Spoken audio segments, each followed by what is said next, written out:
आज की वीडियो में हम पढ़ेंगे रिस्पॉन्स बेस्ड स्टडी अप्रोच, जो हमारे टेक्स्ट रीडिंग एंड रिफ्लेक्शन के दूसरे यूनिट का तीसरा टॉपिक है, रेस्पॉन्डिंग टू थे टेक्स्ट। अगर इस टॉपिक पर प्रश्न आएगा तो आप जैसे हम आज की वीडियो में करेंगे बिल्कुल उसी प्रकार से अपना उत्तर लिखकर आएंगे तो भी आपको पूरे नंबर मिल जाएंगे। चलिए शुरू करते हैं आज की वीडियो को।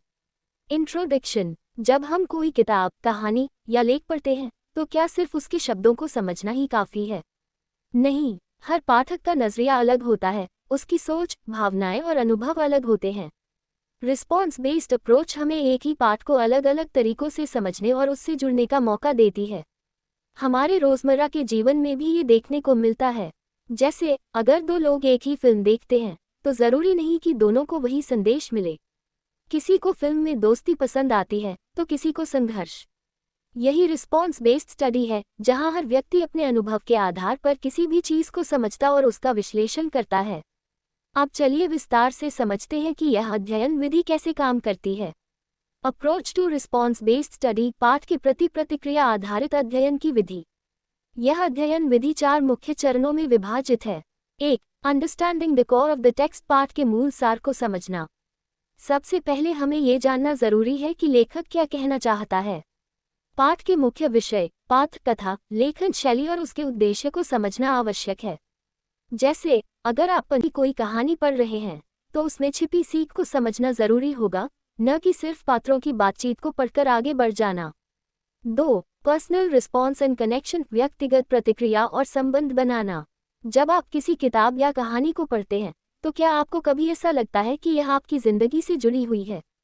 यहाँ पर हमें पाठ से अपने व्यक्तिगत अनुभव और भावनाओं को जोड़ना होता है।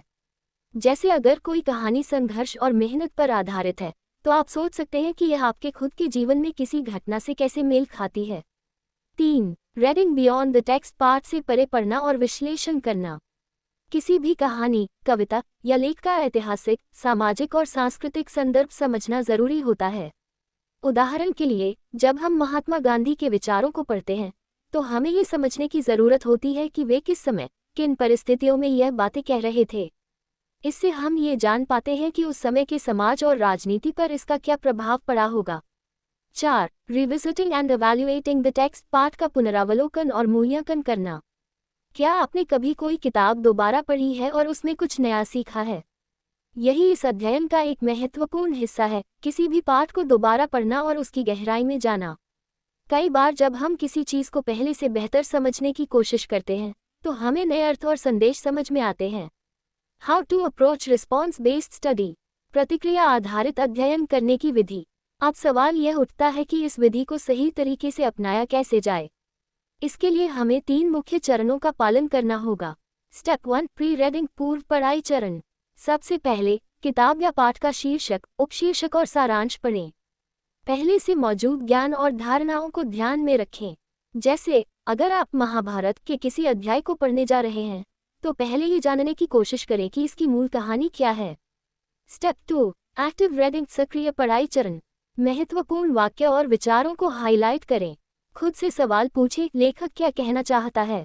यह मेरे विचारों से मेल खाता है या नहीं? नोट्स बनाएं या माइंड मैप का उपयोग करें। स्टेप 3. पोस्ट रीडिंग एनालिसिस, पढ़ाई के बाद का विश्लेषण। पाठ को अपने शब्दों में संक्षेप में लिखें या किसी से उस पर चर्चा करें। इसे अपने अनुभवों या अन्य किताबों से तुलना करें। जैसे अगर आपने टू किल अ मॉकिंगबर्ड पढ़ी है तो उसकी तुलना भारत में जाति व्यवस्था से कर सकते हैं। अब advantages of response based study, प्रतिक्रिया आधारित अध्ययन के लाभ। 1. एनकरेजेस क्रिटिकल थिंकिंग, आलोचनात्मक सोच को बढ़ावा देता है। ये हमें गहराई से सोचने और चीज़ों का मूल्यांकन करने में मदद करता है। 2. Enhances engagement with the text, पाठ के साथ जुड़ाव बढ़ाता है। जब हम खुद से सवाल पूछते हैं और पाठ से जुड़ते हैं तो पढ़ाई अधिक रोचक हो जाती है। 3. Develops writing and expression skills, लेखन और अभिव्यक्ति कौशल विकसित करता है। ये हमें अपने विचारों को स्पष्ट रूप से प्रस्तुत करने में मदद करता है। 4. इम्प्रूव्स रिटेंशन एंड अंडरस्टैंडिंग, याददाश्त और समझ को बेहतर बनाता है। जब हम किसी विषय को गहराई से समझते हैं तो वह लंबे समय तक याद रहता है। 5. एनकरेजेस पर्सनल डेवलपमेंट, व्यक्तिगत विकास को बढ़ावा देता है। ये हमें एक व्यापक दृष्टिकोण अपनाने और दूसरों के विचारों को समझने में मदद करता है।